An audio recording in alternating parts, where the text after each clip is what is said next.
प्रेमी के बराबर त्याग किसका, प्रेमी के बराबर तप किसका।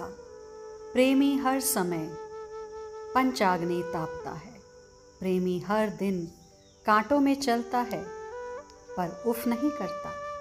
प्रेमी की हर पल परीक्षा होती है, प्रेमी अपने ही सिर को काट कर गेंद बनाकर उससे खेलता है। प्रेमी के बराबर कौन सहता है, प्रेमी के बराबर पल पल कौन मरता और जीता है। फिर भी प्रेमी हंसता है, ठहाके लगाकर हंसता है, क्योंकि ये सब वो अपने लिए नहीं अपने प्रियतम के लिए ही करता है। स्वार्थ के लिए किया गया कोई भी कार्य का परिणाम दुख क्लेश है, परंतु अपने प्रियतम के लिए किया गया हर कार्य अतः आनंद प्रदान करता है। प्रेमी की हर क्रिया का एक ही उद्देश्य तो है कि मेरे प्रियतम तुम खुश रहो। मेरा मैं तो मिथ्या है, मैं तो अहंकार है, सत्य तो तू है प्यारे। ये प्रेम पंथ अथिन कठिन है। हे वज्रनाभ, श्री राधा रानी जैसा त्याग किसका है। श्री राधा ने अपने आप को झोंक दिया, फूंक दिया, मिटा दिया अपने सांवरे में। अपने लिए कुछ ना चाहा, कभी कुछ ना मांगा, सब कुछ जलाकर ये उसे प्रकाश में अपने प्यारे को देखती हैं और नृत्य करती हैं। आइए सुनिए एक श्री राधा रानी के त्याग की कथा। महर्षि शांडिल्य सुनाने लगे थे उस कथा को जो प्रेम के इतिहास की सबसे बड़ी घटना थी। मधुमंगल, मनसुख, तोक, श्रीदामा, सुबल ऐसे अनेक सखा थे श्री कृष्ण के जो निरंतर साथ ही रहते थे। सबके साथ प्रेम था कृष्ण का, सब कृष्ण को प्राणों से भी ज्यादा मानते थे। पर एक सखा और था। हे वज्रनाभ, उस सखा का नाम था अयान गोप। शांत था ये सखा, बस कृष्ण के चरणों को ही देखता रहता था। जब जब अकेले में कृष्ण को पाता, उनके चरणों को अपनी गोद में रखकर चरण दबाता, चरण चापता, चरण चिन्हों को देखता। उसे उस समय रोमांच हो जाता था।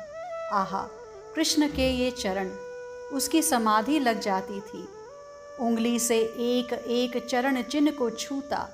ये चक्र, ये शंख, ये कमल, ये वज्र, ये गदा, ये त्रिकोण, अच्छे घर का था ये आयान। समृद्ध थे इसके माता पिता भी।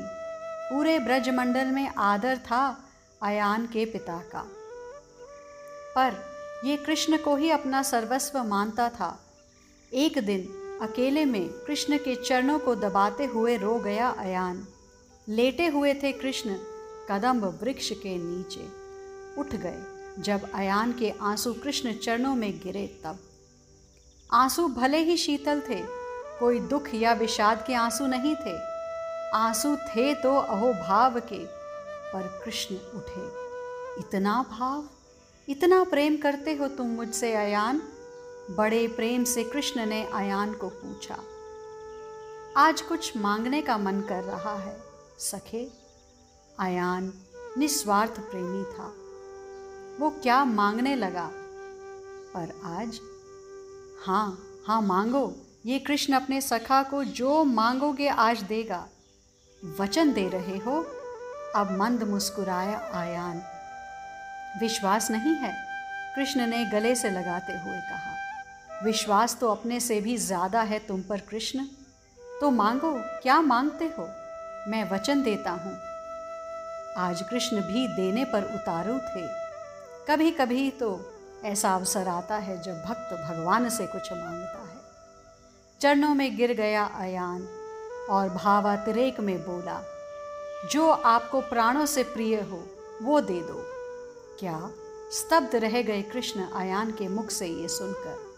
कृष्ण के तन मन में, चित्त और आत्मा में बस एक ही नाम छाया हुआ है, श्री राधा।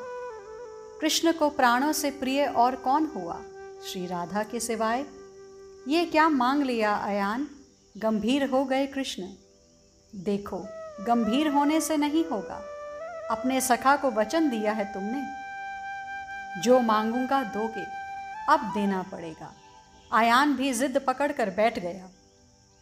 मेरी प्राणों से प्रिय तो मुझे मेरी राधा है, मन ही मन में बोलने लगे थे कृष्ण। क्या मैं राधा को दे दूं?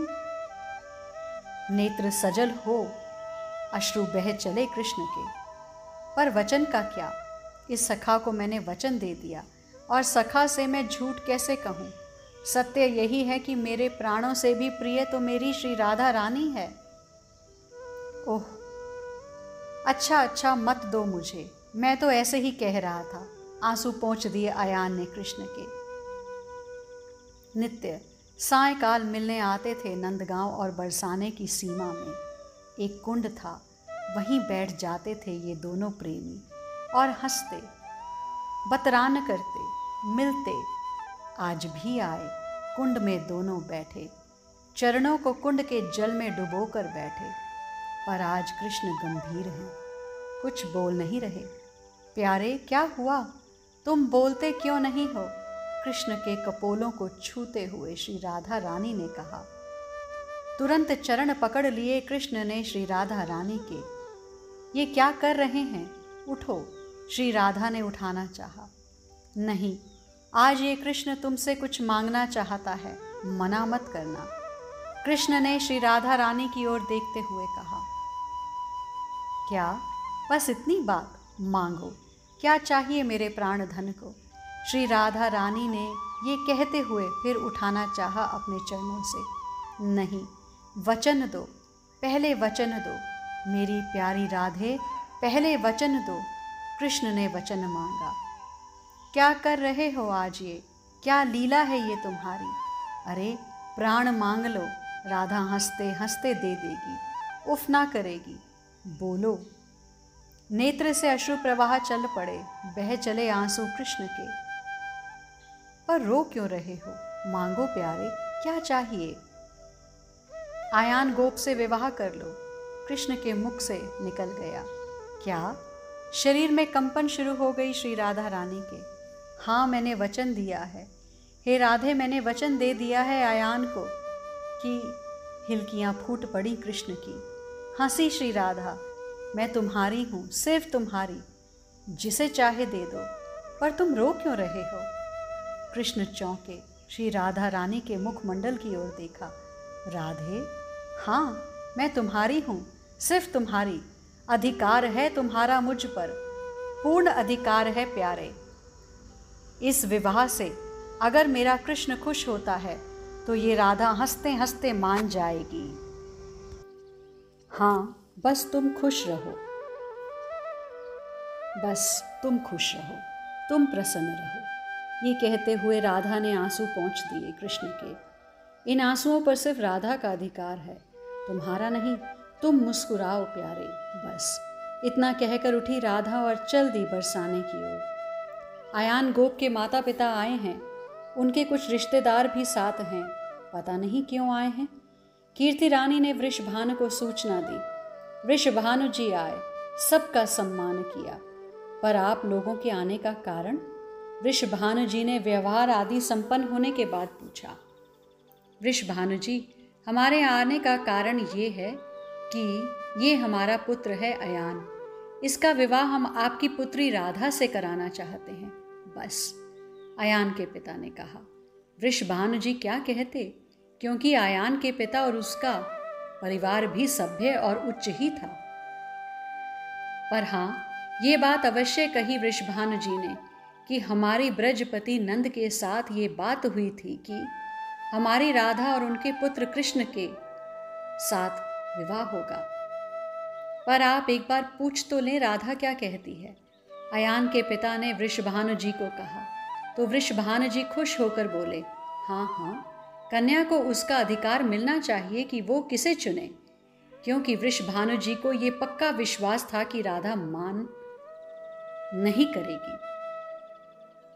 क्योंकि ये बात तो ब्रज में हर जगह फैली हुई है, राधा कृष्ण का प्रेम, तो राधा क्यों मना करेगी। पर ये क्या, कीर्ति रानी वृषभानु जी, राधा की सखियां, बरसाने के लोग ये सब सुनकर स्तब्ध से रह गए थे कि राधा ने अयान गोप से विवाह करने के लिए हाँ कह दिया। अब कोई उपाय नहीं रह गया था, तो हम पक्का समझें वृषभानु जी, अयान के पिता ने पूछा। बेटी के पिता को हाँ कहना ही पड़ा। बरसाना उदास हो गया था। इस विवाह की तैयारी स्वयं कृष्ण ने खड़े होकर करवाई थी। बारातियों का स्वागत भी स्वयं कृष्ण ही कर रहे थे। श्री राधा आई थी दुल्हन के रूप में सज धज के।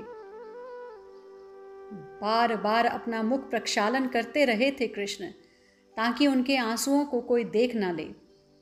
राधा को दुल्हन के रूप में देखकर हिलकियां बंद गई थी एक बार तो कृष्ण की।